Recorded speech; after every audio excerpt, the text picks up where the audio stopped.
Good morning to you on Valentine's Day. So it's the 14th of February today, a day when we send Valentine's cards to our loved ones. And I thought I'd just like to spend a few moments just exploring the idea of loving you. How about loving you? Sometimes we find it easy, hard to love other people, but how about loving you? When I was first introduced many years ago to the idea, the Greeks had three words for describing perhaps different stages of love. The first one that they had was, of course, eros, the physical attraction to somebody else. And for sure, we do get attracted to our partner, something inside them. It might have been looks, something about personality.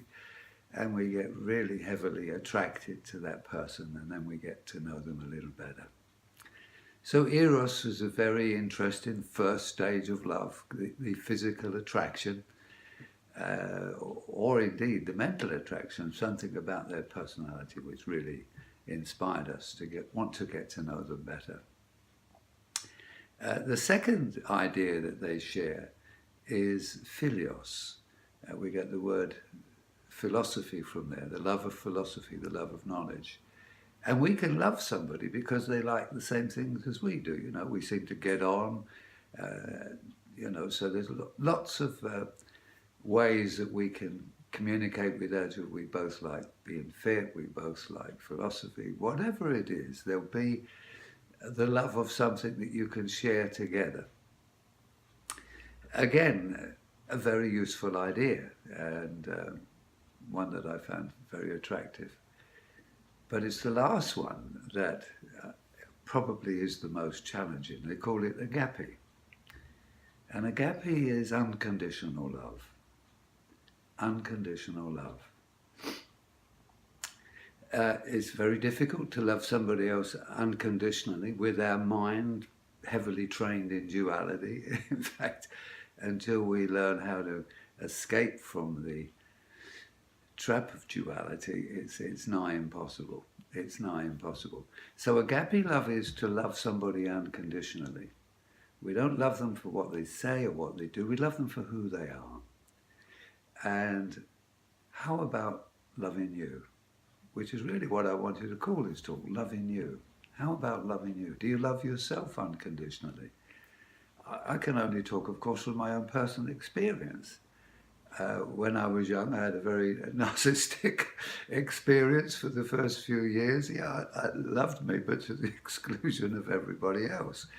And then as I got a little bit more mature, I probably moved to the filial stage, loving people a little bit more generously. But loving you unconditionally, how does that work? Well, the first thing is to love yourself unconditionally, is to accept yourself unconditionally.